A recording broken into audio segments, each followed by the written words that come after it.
তাবুক যুদ্ধ থেকে ফিরতেছেন আল্লাহর নবী হযরত আলী রাদিয়াল্লাহু তাআলা আনহুর সাথে। নবীজি বলতেছেন, আলী আমি একটু টায়ার্ড, একটু বিশ্রাম নিব, তোমার উরাতে একটু ঘুমাই? আলী বলেন, ইয়া রাসূলুল্লাহ ঘুমান। নবীজি হযরত আলীর উরাতে মাথা রেখে একটু বিশ্রাম নিছেন, চোখ লেগে গেছে। অথচ আলীর আসরের নামাজটা পড়া হয় নাই। আলী ভাবতেছেন, আল্লাহ নবী উঠলে পরে আমি নামাজটা পড়লাম না, এখন তো দেখা যায় নবীজির চোখ লেগে গেছে, এখন কি করি?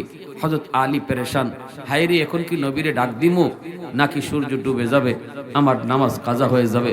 আলীর মন বলতেছে, সাবধান আলী, সূর্য ডুবে যায় ডুবে যাক, নামাজ কাজা হয়ে যায় হয়ে যাক, তবু রহমতের নবীর ঘুম ভাঙাবি না। সূর্য ডুবে গেল, নবীজির ঘুম ভাঙছে। আল্লাহ নবী দেখেন আলীর চেহারাটা বিবর্ণ। নবী জিজ্ঞেস করেন, আলী সমস্যা? বলে, ইয়া রাসূলুল্লাহ আসরের নামাজ পড়তে পারিনি। আমার ভাইয়েরা, বন্ধুরা, যুবক, আল্লাহর নবী বলেন, আলী রে আমার কেন তুই ডাক দিলি না? আলী কই, নবী গো আমার মন কি জিজ্ঞেস করেছি? মন কয় না রে আলী, সূর্য ডুবে যায় ডুবে যাও, যেই নবীর উসিলায় তুই নামাজ পাইলি ওই নবীর ঘুম ভাঙ্গায়া নামাজের দরকার নাই। ওগো নবীজি, না না, আপনার ঘুম ভাঙ্গালে কষ্ট হবে, এজন্য আমার মন রাজি হয় নাই। সূর্য ডুবে গেছে ডুবে গেছে, সূর্য ডুবে গেছে, কাজা হয়ে গেছে। আল্লাহর নবী, রহমতের নবী, মায়ার নবী আলীর চেহারার দিকে তাকায় দেখেন বড় পেরেশান। হবেই তো। নবী বলছেন, মাল ঈমান ইয়া রাসূলুল্লাহ, ইযা সাররাতকা হাসানাতুকা ওয়া ইযা সাআতকা সাইয়্যাতুকা ফাআনতা মুমিন। আল্লাহর নবী বলেন, উম্মতের দল, ঈমান আছে কি নাই তুমি কেমনে বুঝবা? যদি কোনো গুনাহ হয়ে যায় তাহলে তোমার অন্তরে পেরেশানি লাগবে, বুঝবা তোমার অন্তরে ঈমান আছে। আর যদি গুনাহ হওয়ার পরেও তোমার অন্তরে পেরেশানি না লাগে, বুঝবা ঈমান নাই। কাজা হয়ে গেছে নামাজ, ফজরের নামাজ পড়তে পারো নাই, ঘুমের সাগরে বিভোর, জাগতে পারো নাই, অসুবিধা নাই, হইতে পারে এমন। কিন্তু ঘুম ভাঙ্গার পর যদি তোমার অন্তরে পেরেশানি লাগে তাহলে নবী কয় বুঝবা ঈমান আছে। আর যদি তোমার অন্তরে কোনো পেরেশানি না লাগে, আগের মতোই তুমি যেই সেই বিন্দু পরিমাণ গুনাহ হইল তোমার অন্তরে পেরেশানি না লাগে, রাসূল কয় ঈমানের স্কেল বলে তোমার ঈমান নাই, স্কেল বলে ঈমান নাই। আলী রাদিয়াল্লাহু তাআলা আনহুর পেরেশানি লাগলো, লাগবেই তো লাগবেই তো, ইনি তো নামাজের পাগল। আলী তো কেমন নামাজের পাগল, আলীর পায়ের মধ্যে তীর বিদ্ধ হয়েছে, এই তীর তো খোলা যায় না। আল্লাহ বলতেছে, বন্ধু আলীর তীর এমনে খুলতে পারবা না, আলীরে কও নামাজে দাঁড়াইতো, নামাজে দাঁড়াইলে পরে আলী দিন দুনিয়ার খবর থাকে না। তীর যদি খুলতে হয় আলীকে বলো নামাজে দাঁড়াইতো। আলী নামাজে দাঁড়ান, টান্না গুস্ত সিরা তীর বের করে ফেলা হয়, অথচ আলীর খবর নাই।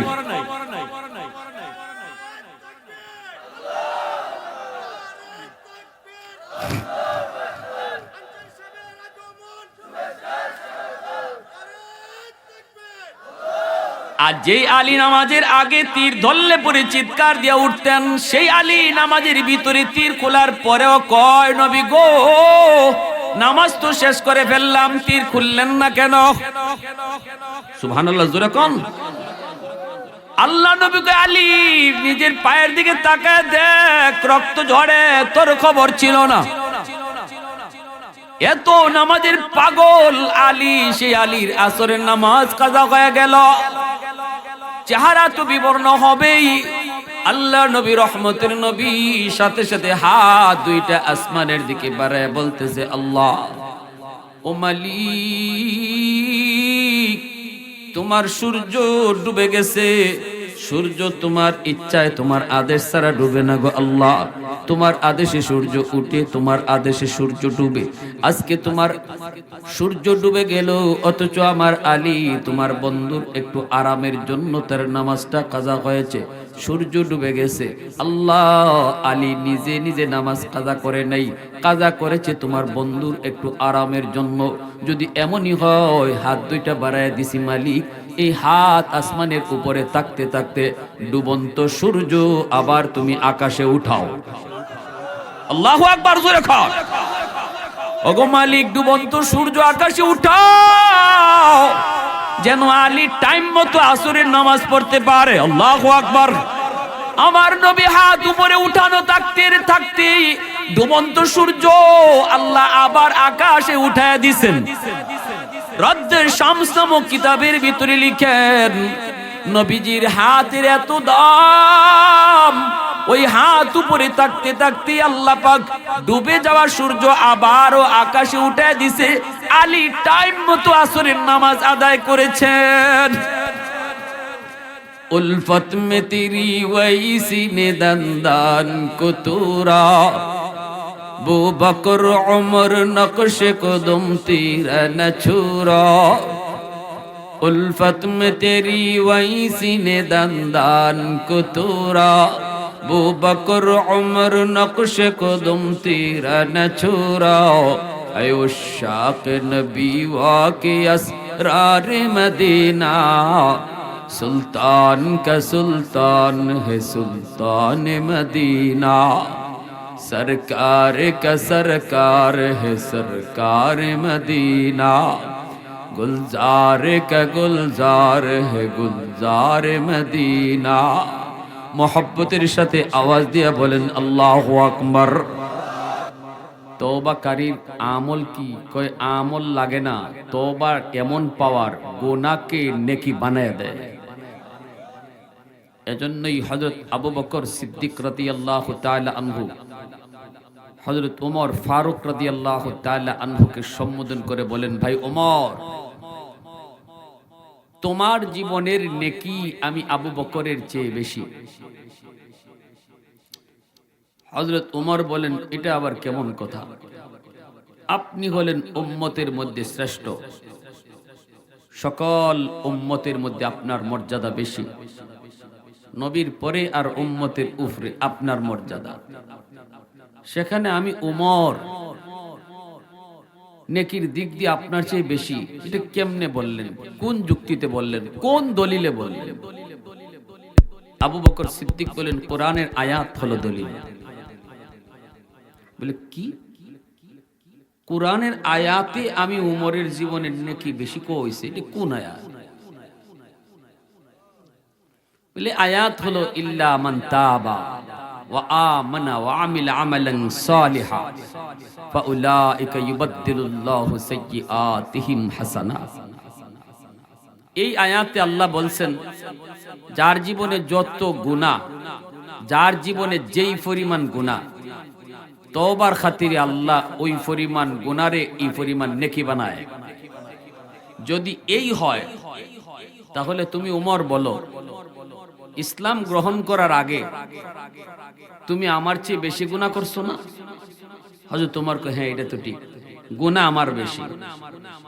কারণ হযরত ওমর আবু বকরের তুলনায় একটু গরম, ঠিক না? খালি একটু গরম না বেশি গরম? হযরত ওমর নরম না গরম? আর আবু বকর নরম, ঠিক না? তো গরম মানুষ স্বাভাবিকভাবেই গরমই হালত ইসলাম গ্রহণ করার আগেও ছিল। এজন্য বলেন যে হ্যাঁ, আমার ইসলাম গ্রহণের আগে আমার গুনাহ তোমার থেকে বেশি, এটা ঠিক। বলে হ্যাঁ, এটা যদি তুমি ঠিক মানো, তাহলে আল্লাহর আয়াত বলে ইসলাম গ্রহণ করার পর তওবার খাতিরে আল্লাহ তোমার ওই বেশি গুনাহটারে আল্লাহ বেশি নেকি বানায় দিয়েছে। যদি বেশি গুনাহ তোমার বেশি নেকি হয়ে যায়, তাহলে তো আমি আবু বকরের চেয়েও তোমার নেকি বেশি হয়ে গেছে। সুবহানাল্লাহ। তাদের আলোচনার বিষয় দেখছেন, আর আমাদের আলোচনার বিষয়বস্তু কি হয়? তাদের আলোচনার বিষয়বস্তু হয়, দেখি কার কি পরিমাণ নেকি আছে, কে কোন লাইনে আগাইতেছে, কার কি পরিমাণ নেকি হইতেছে। এই বিষয় ছিল সাহাবায়ে কেরামের আলোচ্য বিষয়। আর আমাদের আলোচ্য বিষয় হইল কার কি পরিমাণ জমি আছে, কার কয়টা বাড়ি আছে, কার পাইলিং কত মজবুত, ঠিক কিনা? এগুলো হলো আমাদের আলোচ্য বিষয়। সাহাবায়ে কেরামের আলোচ্য বিষয় ছিল আখিরাত নিয়ে, আর আমাদের আলোচ্য বিষয় হয় দুনিয়া নিয়ে। আমার ভাইয়েরা, বন্ধুরা, যুবক, যেই মাত্র আবু বকর বললেন, ভাই ওমর, আল্লাহর কোরআনের আয়াত বলে তোমার জীবনের নেকি আমার চেয়ে অনেক বেশি।